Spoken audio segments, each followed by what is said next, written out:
नमस्कार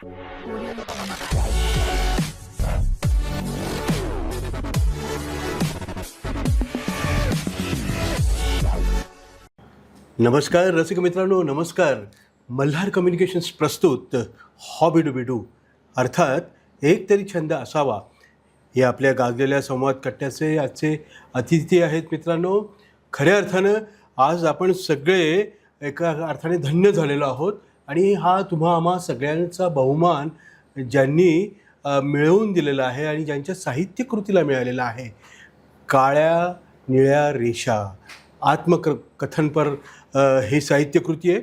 पहिली साहित्यकृती आणि पहिल्या प्रयत्नात ह्या उदंड प्रतिसाद आणि हा अतिशय प्रतिष्ठेचा पुरस्कार, उत्तुंग असे षटकार ठोकला आहे साहित्य क्षेत्रातला असं म्हणायला हरकत नाही.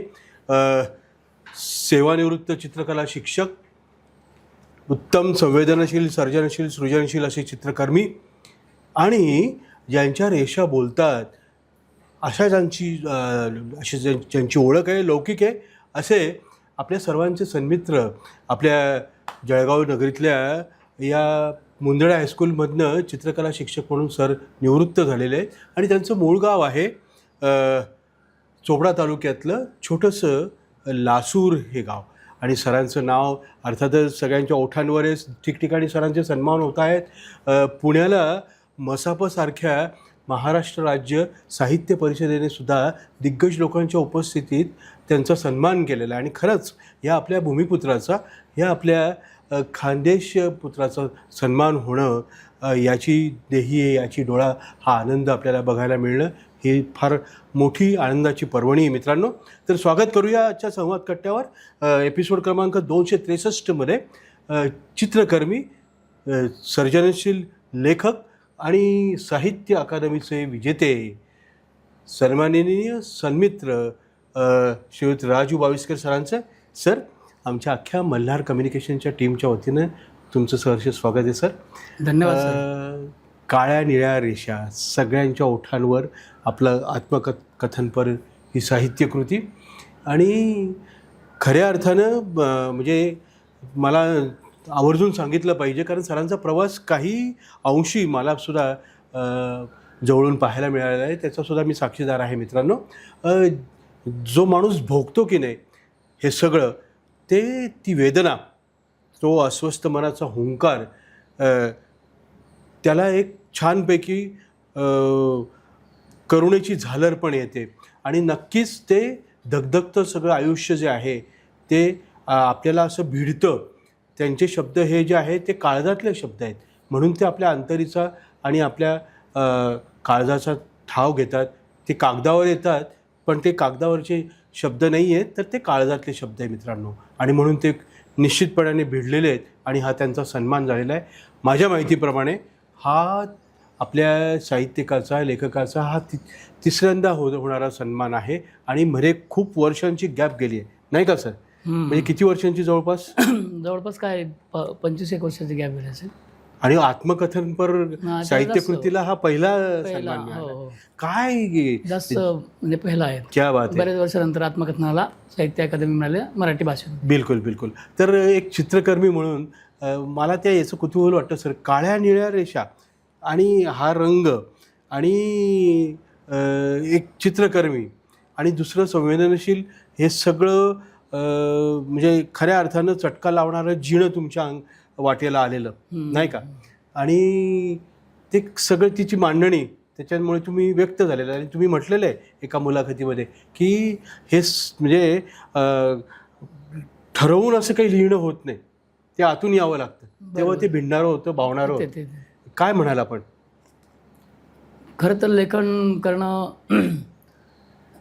आपण म्हणतो तितकं सोपं नाही आहे. मुळात आपल्याला बऱ्याच वेळा असं वाटत असतं की लिखाणकाम हे काही खूप सोपं आहे.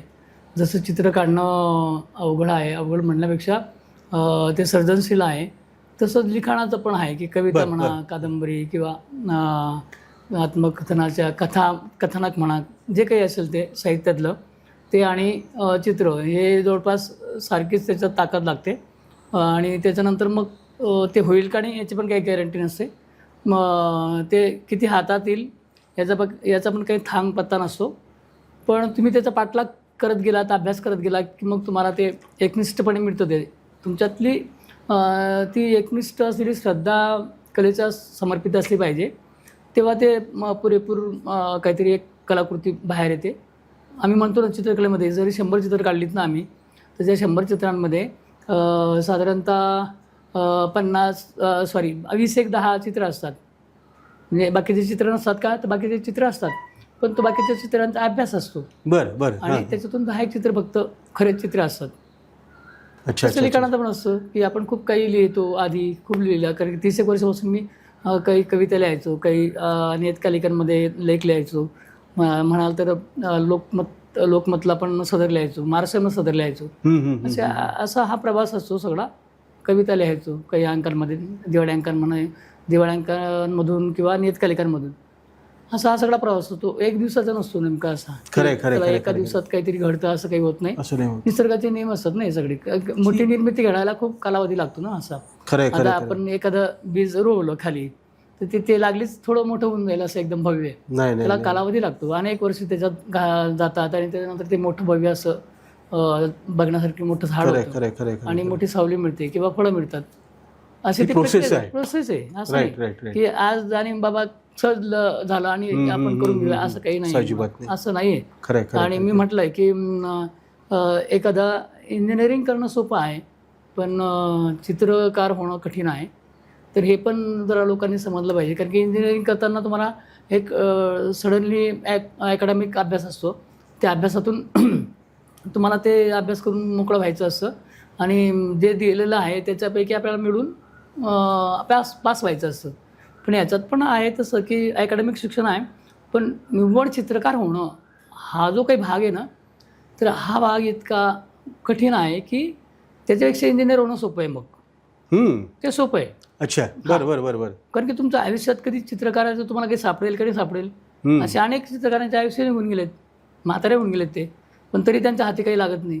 म्हणजे तो एक संशोधनाचा भाग आहे खरं तर, सेपरेट स्वतःचा. आणि त्याला मान्यता तेव्हा मिळते जाऊन, आणि म्हणून ते कलाकृती असते. आणि म्हणून मला वाटतं की कधी कधी ते कठीण आहे खूप. वा, जे लोक नवोदित लेखक आणि साहित्यकृती निर्माण करू इच्छितात, म्हणजे कष्टसाध्यच गोष्ट आहे की नाही. हो, ते तर आहे. परिश्रमाशिवाय पर्याय नाही. आणि जर प्रयत्नांची, परिश्रमांची पराकाष्ठा केल्याशिवाय यशाचं चांदणं पण गवसत नाही. हे जे तुम्हाला आत्ता या क्षणी मिळालेलं समाधान आहे आणि हे ठिकठिकाणी होणारे सन्मान, सत्कार, हे निश्चितच म्हणजे सत्कार्याचा सत्कार होत असतो. असे पैसे देऊन तर सन्मान पण विकत मिळतात, पण हा अतिशय सन्मान जो महत्त्वाचा आहे, ह्याच्यामध्ये सगळ्या ह्या कसोट्यांवर तुम्ही खरे उतरलेला आहात. कारण हे परीक्षकगण जे असतात ते अतिशय म्हणजे ज्येष्ठ, श्रेष्ठ आणि अनुभव संपन्न, प्रतिभा संपन्न अशी ही माणसं असतात. ते सोपं नाही आहे. तुमच्या खात्यात त्यांचे सगळे गुण मिळणं, ते वा, या उंचीचा सन्मान. आणि एका अर्थानं त्या पुरस्काराचे सुद्धा सन्मान तुमच्यामुळे झालेला आहे असं मला वाटतं. कारण ती साहित्यकृती वाचताना, अरे ह्या माणसाने काय भोगलं आहे, म्हणजे ते चित्र डोळ्यासमोर आणणं, ते हुबेहूब जे ते काही व्यक्त होणं आहे, ती मांडणी जी आहे साधी सोपी आहे, पण ती भिडणारी आहे, नाही का. बरोबर. हे सगळ्यांना नाही जमत, हे नाही जमत सगळ्यांना. ते काय सांगाल? प्रत्येकाचा ते एक निर्मितीचा भाग असतो तो. खरंय. आणि तुम्हाला जर अगदी प्रांजलपणे चांगलं निर्मिती करायची असेल तर तुम्हाला आतूनच तुम्हाला इतकं मोकळं व्हायचं असतं. आतूनच तुम्ही मोकळे असाल तर तुमच्या बाहेर पण येणारी जी कलाकृती असेल तेव्हा ती परफेक्ट, म्हणजे त्या ताकदीने येईल ती. करेक्ट. तेवढं त्या कसदारपणे येईल. जर तुम्ही आतच जर गढूळ असाल तर तुमची कलाकृती बाहेर येताना ती तितकी काही चांगली येणार नाही आणि तिला काही इतकं वेटेज नाही राहणार. मला वाटतं की आतूनच कलावंताने आतूनच मोकळं असलं पाहिजे मुळात. कारण की तुमच्या आतलंच निघण्याची प्रक्रिया आहे ती बाहेर. आणि जेव्हा तुम्ही आत मोकळं नसाल तेव्हा तुमचं दारं कसं काय उघडे असतील चांगल्या विचारांचे. चांगल्या विचारांचे दार उघडं करायचं असेल तर तुम्ही आतमध्ये चांगले असले पाहिजे मुळात. आणि तिथे चांगले असले की मग तुमचं दार आपोआप बाहेरचं उघडतं असं मला वाटत असं कधी बऱ्याचदा. आपण म्हणालाच की, आणि खरं आहे ते तू वस्तुस्थितीच तुम्ही मांडतायत अतिशय प्रांजळपणे. बरं, मग तुमचे स्केचेस आम्ही पाहिलेले, तुमचं सगळं ते प्रवास पाहिलेला आहे, आणि काळ्या निळ्या रेषा मी परत मग असा प्रश्नावर येतो की ही आकाशाला अक्षरशः गवसणी घालणारं हे उत्तुंग असं यश, हा सन्मान, हा पुरस्कार, तर त्याला समर्पक असं शीर्षक असावं आणि काळ्या निळ्या रेषाच का? याच्यामागे काय नेमकं म्हणजे काय तुम्हाला म्हणायचं आहे किंवा काय तुमची भावना आहे? काळ्या निळ्या रेषा त्या पुस्तकाचंच नाव आहे मुळात. मुखपृष्ठावर मुखपृष्ठावरती Right, म्हणजे right. त्याचं टायटलच आहे आत्मकथनाचं. तर मी असं म्हणेल त्या विषयावरती की त्या म्हणजे सगळं जगण्याची जी प्रक्रिया होती माझी किंवा गावगाड्यातून जे लहानपणी जगणं मिळालं, जे दयनीय अवस्थेमध्ये दारिद्र्यामध्ये जे आम्ही भोगलं किंवा ठीक आहे ते काय असेल ते आयुष्यामध्ये आपण फेस केलं पाहिजे, ते जे आलेलं होतं. पण त्या आलेल्या याच्यामध्ये मला असं वाटतं की काळ्या आणि निळ्या रेषा म्हणजेच काळं आणि निळ्या असं वड असतात, मारल्यानंतर उमटतात ते. तर मला वाटतं की ते व्यवस्थेने दिलेले वड आहेत का माझ्या अंगावरती किंवा ह्या सगळ्या जास्त समूहाच्या खालच्या जास्त समूहाला किंवा मग दारिद्र्याचे वड आहेत का सगळे, ते सगळे खालच्या लोकांचं काही जे कष्ट आहे, काबाड कष्ट आहे किंवा वंचितांचं जे जगणं आहे त्या जगण्यावरती हे वड उमटलेले आहेत का, व्यवस्थेचे वड. तर मला वाटतं की त्या काळ्या निळ्या रेषेमध्ये वड आहेत. आणि एका अर्थाने जर बघितलं असं दुसऱ्या अर्थाने अनेक लोक सांगतात की हा एक मी सांगितलेला अर्थ आहे, पण अनेक लोक त्याच्याबद्दल वेगळ्या अर्थ लावू शकतात. अंधाराकडून प्रकाशाकडे पण जाण्याचा एक तो ध्येय भाग असं काही म्हणू शकतात की बाबा विश्लेषण काही लोकांनी तसं केलेलं आहे की अंधाराकडून प्रकाशाकडे जाणं म्हणजे काळा आणि नंतर निळ्याकडे जाणं म्हणजे काय की काळा आणि आपण रंगाचाच हिशोबाने जर घेतलं तर काही लोकांनी असं पण लावलेलं आहे की काळ्याकडून निळ्याकडे जाणं म्हणजे अंधारातून प्रकाशाकडे जाणे की आपण जीवन पॉझिटिव्ह अँगलने. हां, की जिथं समजा काहीच नव्हतं माझ्याकडं, पण मला शिक्षणामुळं त्या प्रकाशाकडे जाता आलं का, असं पण एक अर्थ काढू शकतात काही लोक. सर, वसा आणि वारसा कुठल्याही प्रकारे याचा नाही, म्हणजे साहित्य, लेखक वगैरे वगैरे असं तुमच्या घरामध्ये असं काही नाही. मी ते वाचताना अक्षरशः अंगावर काटा येतो की म्हणजे शहारे येतात की काय वडिलांनी सुद्धा बँड पथक निर्माण केलं होतं तुमच्या आई वगैरेच्या काळामध्ये त्याच्यात, आणि त्या मुखपृष्ठावर सुद्धा ट्रॉम्पेट वाजवताना तुमचा तो फोटो आहे. काय त्याच्या मागचा किस्सा आहे? हां, ते ट्रॉम्पेटचं जे मी फोटोग्राफ जो आहे कव्हरवरचा, अच्छा, तर ते मी 20-19 वर्ष बँड वाजवला. आणि आमचा बँड खूप मोठा झालेला होता, म्हणजे 25 माणसांचा बँड होता. आणि आमच्या तालुक्यामध्ये खूप नावाजलेला बँड की जसं 3-4 बँडपैकी आमचाही बँड तालुक्यामध्ये, चोपडा तालुक्यामध्ये खूप प्रसिद्ध होता. अनेक चांगल्या ठिकाणी मी वाजवायला जायचो. तर 25 लोकांचा आमचा तो बँड पार्टी होती अशी, आणि त्याच्यात मी ट्रॉम्पेट वाजवायचो. पण मी बऱ्यापैकी तालुक्यातला चांगला कारागीर होतो. हे सगळे आजही मला जर आमच्या वयातले कोणी भेटले तर ते मला म्हणतात की हा चांगला कारागीर होता बँडमधला. मला ते एकच नेहमी असायचं जे आज मी म्हणजे आज माझी वृत्ती जशी आहे तशी तेव्हा पण होती कलेच्या बाबतीत, की मला एखादी गोष्ट आवडली ना की मग मी त्याच्यात असं उडी मारून देणार आणि ते उडी मारून दिली की मग त्याचं तो खालचा ठाक किती आहे ते शोधण्याची माझी आधीपासून वृत्ती होती नेमकी. तर मला वाटायचं की जिल्ह्यातला सगळ्यात मोठा बँड आपला झाला पाहिजे, मोठा बँड झाला पाहिजे. त्या बँडचे बँडमास्टर आपण असले पाहिजे. म्हणून त्याच्यासाठी मग प्रयत्न करत राहणे असं ते क्रेज असते ती त्या वयाची. नंतर मग वाटायचं की मी मोठा पेंटर झाला पाहिजे साईनबोर्डमधला असं, कारण की मी तेव्हा साईनबोर्ड पण करायचो. तर हे अशा प्रक्रिया असतात. आणि बँड आम्ही खूप मोठा केला म्हणून ते बँडचं जे आहे बऱ्याच लोकांना ते असं कवर बघितलं की लोकांना वाटतं की अरे हे बँडचं काय आहे नेमकं कव्हरवरती असं, कारण की त्याचा संदर्भ काही जुळत नाही. पण निम्मे पुस्तकाच्या म्हणजे अर्ध पुस्तक संपलं की बँड सुरू होतो आणि बँड शेवटपर्यंत असतो. मग हां, तर ते बँडच्या काही घडलेल्या गोष्टी असतील, त्या बँडमध्ये काही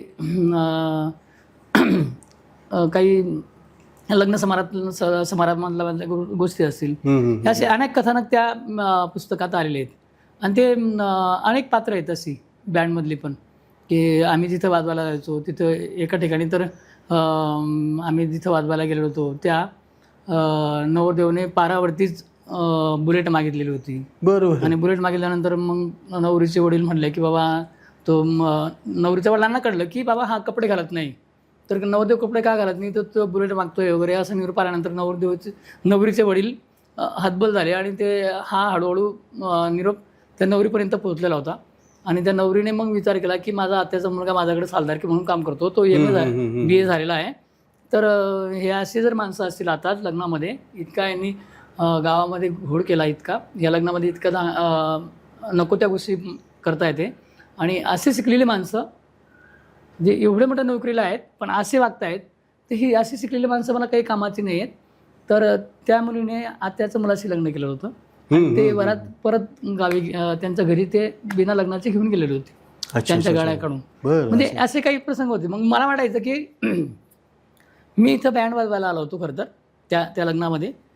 तर बँड वाजवायला मी आलो, कॉम्पिटिशनचं लग्न होतं ते, म्हणजे 2 बँड लावले होते त्या मुलीच्या वडिलांनी. श्रीमंत होता माणूस, खूप श्रीमंत होता. तर 2 बँड लावल्यामुळे काय झालं की आम्ही ते कॉम्पिटिशनचा बँड होता तो म्हणजे हा बँड चांगला की तो बँड चांगला, अशी कॉम्पिटिशन व्हायचे समोरासमोर.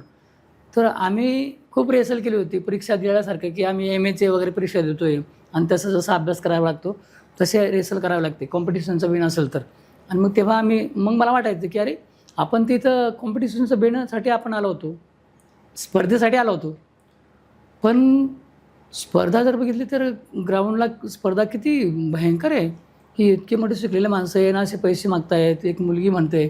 तर ते मला वाटायचं की ह्या मुलीने खरं पुरुषांना अद्दल घडवली होती. आणि तिने ठोसपणे सांगितलं होतं की मी हे लग्न करणार नाही, त्यांनी परत जावं असं.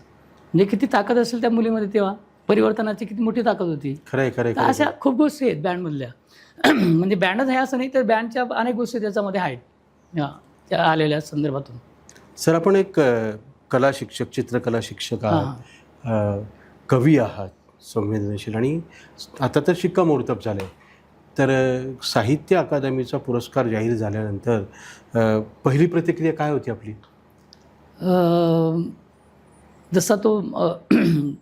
जसं साहित्य अकादमी डिक्लेअर झालं, बरं, तर डिक्लेअर होताना मला काही माहीत पण नव्हतं मुळात. मला विश्वास पाटलांचा फोन आला, कारण की ते तिथं दिल्लीमध्ये आहे, साहित्य अकादमीच्या मेन अध्यक्ष याच्यात आहे, ते कमिटीतले मेन हे मराठी याच्यातले.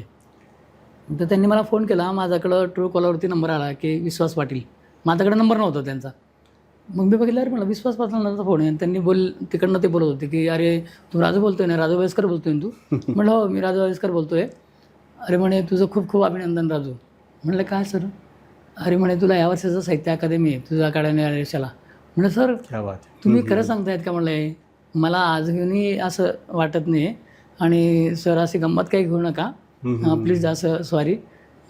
तर म्हणलं मला काही असं वाटत नाही करत. अरे नाही, तुला साहित्य अकादमी या वर्षाचा आणि तुझं खूप खूप अभिनंदन. तो पहिला फोन आला आणि पहिला फोन आल्यानंतर मला पण ते एकदम आश्चर्य वाटलं की अरे साहित्य अकादमी आपल्या पुस्तकाला म्हणण्यापेक्षा अरे आपण असं लिहिलं फक्त ना, आपण विसरून गेलो.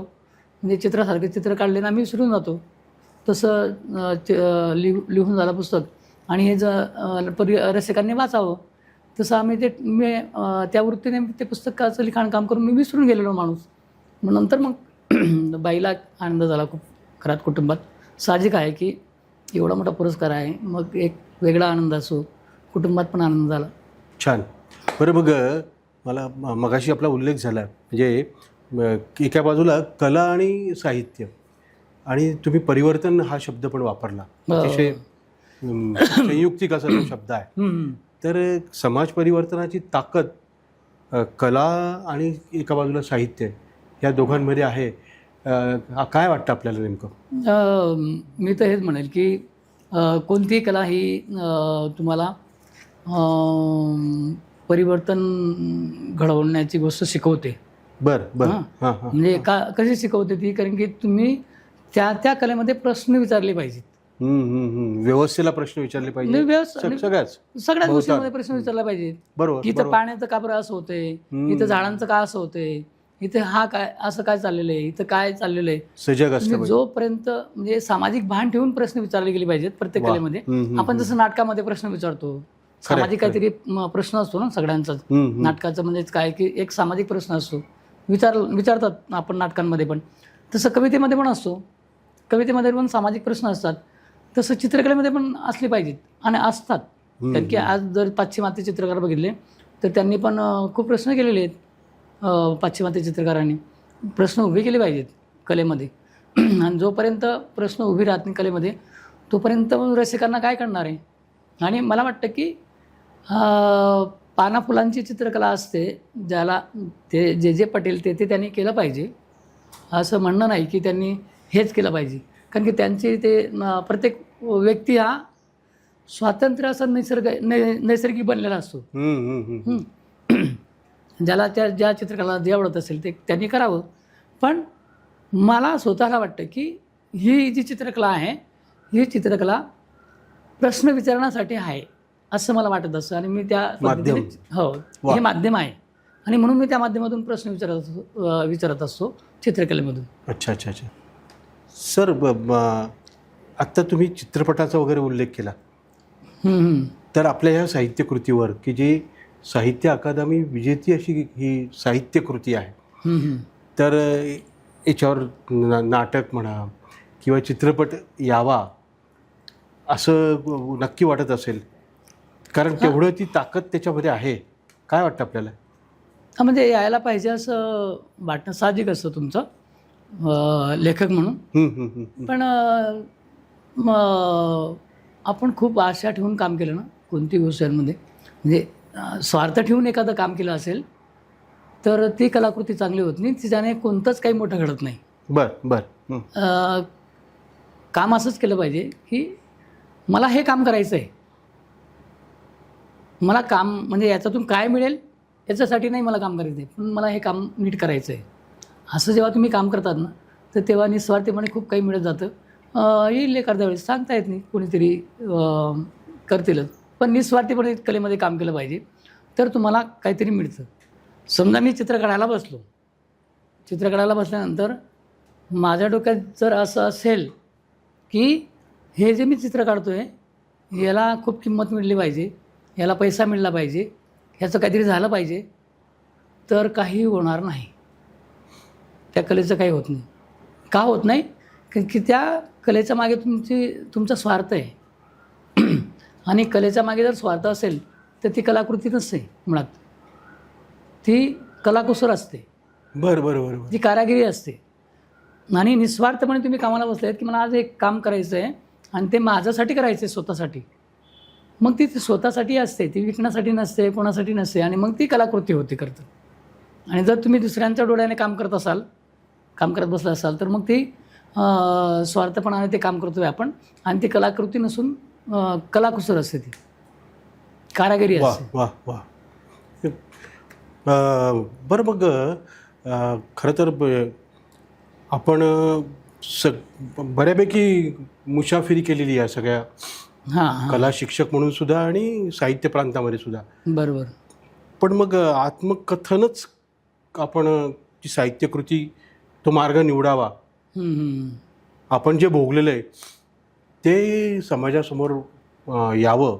आणि ते सुद्धा मी वाचलं ते की आपण इतका बॅलन्स ठेवला आहे सर की अनेक समीक्षकांनी सुद्धा त्याचा गौरव केला, कारण ते फार टचिंग आहे. कारण नॉर्मली काय असतं, कवी कल्पना करतो, त्याचा विस्तार करतो, कथालेखक पण जवळपास तसंच करत असतो. बरोबर. कल्पना जास्त असतात, पण तुम्ही ते भोगलेलं असल्यामुळे ते जास्त भिडतं. हो, ते अस्सल आणि टिकाऊ नाही का? काय सांगायला याच्याबद्दल? म्हणजे हा प्रकार तुम्हाला जास्त जवळचा वाटला? काय झालं की मी 30 वर्षापासून चित्रकला चित्रामध्ये काम करत होतो. अच्छा. आणि थोडंफार लिखाणातलं याच्यातलं काम माझं सुरू. ओके. मग त्याच्यात मला असं वाटायचं की चित्रकलेमध्ये मांडताना मला मर्यादा पडतात का. मग मला वाटलं की याच्यापेक्षा जास्त मोकळं मला शब्दांमध्ये होता येईल का. आणि म्हणून त्या माध्यमाकडे मी लिखाणाच्या माध्यमाकडे आलो. आणि आत्मकथन असं लिहावं, तसं लिहावं, असं असलं पाहिजे. आत्मकथनं वाचलेली आहेत मी, म्हणजे अनेक पुस्तकं वाचली आहेत, अनेक कविता संग्रह वाचले आहेत, अनेक लेखकांची, मोठमोठ्या लेखकांची पुस्तकं वाचली. पण असंच लिहावं असं काही डोक्यात नव्हतं. फक्त डोक्यात एकच होतं की मला ही जी व्यक्ती आहे ती माझ्या आतमध्ये 40-50 वर्षापासून घर करून बसलेली आहे, तर मला तिला मांडायचं आहे अच्छा अच्छा अच्छा. व्यक्ती म्हणून. आणि ती व्यक्ती मला तिला मला बाहेर काढायचं आहे. आणि ती व्यक्ती म्हणून मी त्या पात्राला मी बाहेर काढलं. कारण की का की मला त्या आतमध्ये सहल असायची नेहमीच की अरे यांनी माझ्यासाठी काहीतरी केलेलं आहे. हे मावशी असेल, ते कालू चाचा असेल, ह्या लोकांनी काहीतरी दिलं आहे का आम्हाला समृद्ध केलं आहे का खेड्यापाड्यामध्ये. मग ते आतमध्ये पडलेली गोष्ट ती हळूहळू ती पुस्तकाचं म्हणजे लिखाणातून बाहेर आली. आणि हे जर आत्मकथन तुम्ही बघितलं तर याच्यात तुम्हाला कुठेही वाचता येतं. म्हणजे सलग नाही वाचलं तरी चालतं, पण तुम्ही कुठेही वाचू शकता त्याला. कारण की ते आत्मकथन व्यक्तिचित्रणात्मक आत्मकथन आहे की त्याच्यात सगळे व्यक्ती आहेत की मला माझ्या वाट्याला जी माणसं आली चांगले वाईट गोष्टी काही पात्र अजूनही जिवंत आहे, अजूनही जिवंत आहे ती. तर मला वाटतं की ते व्यक्तिचित्रणासारखं ते आत्मकथन आहे. आणि मी नाही सांगत, असे बऱ्याच जणांनी साहित्यिकांनी सांगितलं की आत्मकथनातला हा पहिला प्रयोग आहे असा मराठी साहित्यामधला की असंही आत्मकथन लिहिता येतं, असंही लिहिता तुम्ही लिहू शकतात, असं पण आत्मकथन. आणि तसं ते लिहिलं. आणि आज जरी कोणी म्हणत असेल की मला तो पुरस्कार मिळाला साहित्य अकादमीचा, पण तो मित्र माझा नाही आहे खरं तर. तो ते जे पात्र आहेत त्या पुस्तकातले पात्र, त्या सगळ्या पात्रांचा तो सन्मान आहे, तो माझा एकट्याचा नाही. काळू मामा वगैरे ते जे म्हटलंय तुम्ही ते खूप पात्र आहे तिथं, खूप पात्र आहेत. त्या पात्रांचा तो सन्मान आहे खरं तर, माझा एकट्याचा नाही. वा. म्हणजे सन्मानसुद्धा वाटून द्यायला फार मोठं धैर्य लागतं मित्रांनो. आणि लेखक, चित्रकार आणि साहित्य अकादमी विजेते श्रीयुत राजू बाविस्कर यांच्याकडे ते धैर्य नक्कीच आहे. खरं तर वेळेची आपल्याला मर्यादा असल्यामुळं आपण सांगतेकडे वळतो आहे.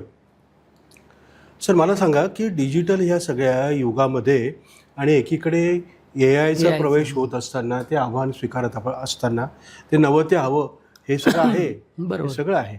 पण आपण किती म्हटलो आणि किती उपक्रम राबवले तरी वाचनाचं प्रमाण नक्की कमी होते. ही थोडा सल किंवा ही खंत आहे म्हणा. नाही, वाचनाचं प्रमाण कमी होतं आहे असं जाणवतं. पण एका बाजूला जर आपण असं बघितलं की पुस्तकाचे प्रदर्शन बघितले, बुक फेस्टिवल बघितले, तर तिथे करोडोचे विक्री होते. म्हणजे हे पण तफावत आपण समजून घ्यायला पाहिजे. तरुण मुलं वाचतायत. अच्छा अच्छा अच्छा. वाचतायत, पण ते काय वाचतायत, त्यांना आता इंग्लिश लिटरेचर त्यांना जास्त आवडतं. फिलॉसॉफी असेल, कादंबऱ्या असेल इंग्रजीमधलं बऱ्यापैकी वाचन करतायत मुलं. मराठीतलं तेवढं नसेल, पण इंग्रजीमधलं बऱ्यापैकी तरुण मुलांचं वाचन मी जेव्हा कुठे जातो किंवा बघतो, बुक फेस्टिवलला म्हणा किंवा कुठं प्रदर्शनामध्ये, तर तेव्हा मला जाणवतं की इंग्रजीमधलं बऱ्यापैकी वाचन करतायत मुलं. पण आताही बघितलं ना आपण की कुठल्याही पुण्याचं आता पुणे बुक फेस्टिवल होतं, तिथं करोडोची उलाढाल झाली. मग करोडोचे जर पुस्तक विकले जात आहेत म्हणजे याचा अर्थ थोडाफार कुठेतरी वाचक वर्ग अजूनही टिकलेला आहे वर्ग टिकलेला. आणि तुम्ही म्हटलं जसं AIचं वगैरे, तर कोणतीही कला अशी काही ती नष्ट होणार नाही. कारण की AI ही गोष्ट जी आहे ती मानवाकृतीने बनवलेली गोष्ट आहे. तिला तुम्ही जेवढं काही देणार आहात तेवढं ती तुम्हाला बाहेर देईल, त्याच्या पलीकडचं काही देणार नाही. समजा आता मी कॅनव्हासवरती बसवलं आहे आणि कॅनव्हासवरती मला पाणी शिंपडून द्यायचं आहे आणि मला काहीच काम करायचं नाही आणि सारे गोट्या मारायचं आहे. कारण की मी जेव्हा एखाद्या कॅनव्हासवरती काम करतो ना व्यक्ती म्हणून, मी निसर्ग असतो, नॅचरल आहे ना, मी निसर्गासारखं नॅचरल आहे. मी त्या कॅनव्हासवरती काम करतो कारण की आधी ब्रेनपासून सुरुवात होती त्याची, मला काय करायचं आहे आणि काय नाही करायचं आहे. तशा मर्यादा यायला आहेत. मानवी जे काम आहे वर्किंग, आणि त्याच्यात मर्यादा तर असणार आहे. कारण की ते प्रिंट आऊट हे शेवटी, आणि मॅन्युअली आता मला कॅनव्हासवरती काम करायचं आहे. कॅनव्हासवरती तुम्हाला प्रिंट काढून आणि ओरिजिनल कॅनव्हास याचा फरक जाणवणार आहे. किंवा AIला समजा एखाद्या वेळेस दिलं आपण असं की बाबा तुम्ही आता मराठीतले सगळे बसलेले आहेत, आपण असं सगळे एक वर्ग बसलेला आहे आणि AIला सांगूया की शिवाजी महाराजांचं सैनिक मोगलांच्या मागे लागलेलं होतं आणि मोगलांचं सैनिक जीव मुठीत घेऊन दरीत लपलेलं होतं. काय देईल हे आहे मला. पण आपण जर समोर सांगत असाल तर ते पटकन अंगावर येतं ना की यार काय बिटलेली असेल त्या सैन्यावरती, मोगलांच्या सैन्यावरती. म्हणजे ते प्रसंग काय असेल, तो किती मोठा प्रसंग असेल हा. म्हणजे हे शब्दात पटकन करतं ना आपल्याला, त्याची आतली गोष्ट करते ना. फरक आहे. हा इतका मोठा फरक आहे असा. तुम्ही किती म्हटलं तरी पण हा इतका मोठा फरक आहे. काय देणार ते मला सांगा बरं तुम्ही. बरोबर. किंवा एखाद्याला आपण असं विचारलं इंग्रजी माध्यमातलं शिकणाऱ्या मुलाला की बाबा एक काम कर, ज्या आपण मेणबत्ती पेटवतो ना, अशा आपल्या कुटुंबामध्ये, आपल्या घरामध्ये खूप वस्तू आहेत, त्या वस्तूंचं नाव सांगता नाही येणार, कारण की ते हरवले आहेत. आपण त्या मुलांनी हरवले आहेत. म्हणजे मुलांनी हरवण्यापेक्षा पालकांनी ते हरवून टाकले. बघा ना तुम्ही, नुसतं पेटणाऱ्या किती वस्तू आहेत घरामध्ये. पणती आहे, दिवा आहे, समय, निरंजनी आहे, कंदील आहे, मग पूर्वी चिमणी होती. कितीतरी गोष्टी आहेत ना अशा एकाच माध्यमाच्या. म्हणजे ह्या माध्यमाच्या गोष्टी आपण जोपर्यंत मुलांपर्यंत आणत नाही आहे तोपर्यंत त्यांचं कुटुंबातल्या त्या वस्तू आहेत, आपल्याच कुटुंबातल्या वस्तू आहेत, त्या आपण नेहमी वापरतो त्या जर मुलांना समजत नसेल तर अडचण आहे तिथं. खरे. बरं सर, या सगळ्या शॉर्टकटच्या जमान्यामध्ये नवोदित किंवा हौशीचे लेखक आहेत त्या प्रांतात येऊ पाहतायत, तर त्यांच्यासाठी, कारण आता आपल्याला हा खऱ्या अर्थानं पुरस्कार मिळाल्यामुळे आपण हक्कदार आहोत आणि आमच्यासारखे अनेक लोक तुम्हाला नक्की विचारतील मुलाखतींमध्ये सुद्धा की सर आपण काय मेसेज द्याल किंवा काय संदेश द्याल या सगळ्या नवोदितांना की जे आपले रसिक मित्र सगळ्या ग्रामीण भागामधनं मोठ्या संख्येने पाहतात हे एपिसोड, हा कार्यक्रम, आणि आपल्याला तर निश्चितच ते सगळे पाहणार आहेत. तर अशा सगळ्या हौशी आणि नवोदितांसाठी परिश्रम घेण्याच्या संदर्भामध्ये आणि एक सन्मानित लेखक म्हणून सुद्धा आपण काय सांगाल हक्काने? आता तर खरं ग्रामीण भागातून जे लिखाण येतं आहे ना, ते शहरी भागापेक्षा वेगळं आहे. बरं.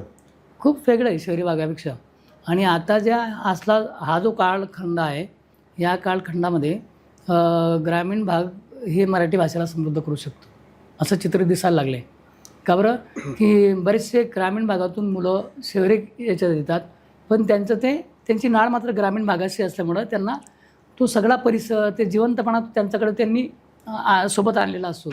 आणि म्हणून तो ग्रामीण भाग आणि तरुण मंडळी हे लेखक याच्यामध्ये लिखाणामध्ये म्हणा, कलेमध्ये म्हणा, ते जरा दोरकसपणे काम करत आहेत आणि व्यवस्थित त्यांचं आहे. आणि एकच म्हणेल की त्यांनी मी असं म्हणतो बऱ्याचदा की माझं गाव म्हणजे माझं गाव मला असं का वाटतं की त्या गावाने मला खूप दिलेलं आहे. तसं आपल्या प्रत्येकाचं गाव आपल्याला देत असतं. आपण फक्त सजग असलं पाहिजे.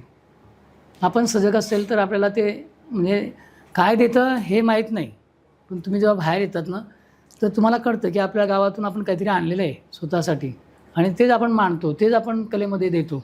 आणि तोच खरं जिवंतपणा आहे लिखाणामध्ये आणि कलेमध्ये.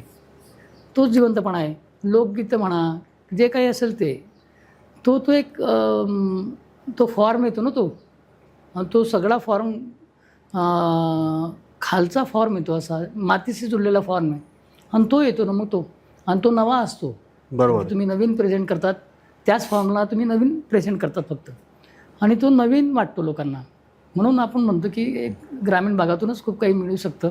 ते म्हणजे मगाशी तुम्ही बीज हा शब्द वापरला, ते पेरणेचं आहे, ते कसदार असलं पाहिजे, म्हणजे कसदार असलं पाहिजे. हो, पीक तसं येईल तेव्हा मग ते येत असं. खरं, नक्कीच. ते उगवण्याची प्रक्रिया ही फार महत्त्वाची, खूप महत्त्वाची. खरं. येस सर, आपल्या प्रत्येकाच्या मनामध्ये खरं तर विश लिस्ट असते, हे करूया, ते करूया, बकेट लिस्ट असते.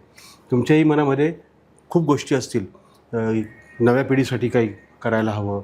जसं आता आम्ही आणि आमचे सगळे रसिक मित्र जे बघतायत, आपल्याला ही मुलाखत पाहतायत, त्यांना नक्की एक वेगळा अँगल की अशाही पद्धतीने लेखक विचार करू शकतो, किंबहुना केला पाहिजे वेगवेगळ्या अँगलने. हो. आणि नुसतं रडगाणं हे करून उपयोग नाही आहे. ते तर काय पण एकीकडे विद्रोही गाणं गात असताना सुद्धा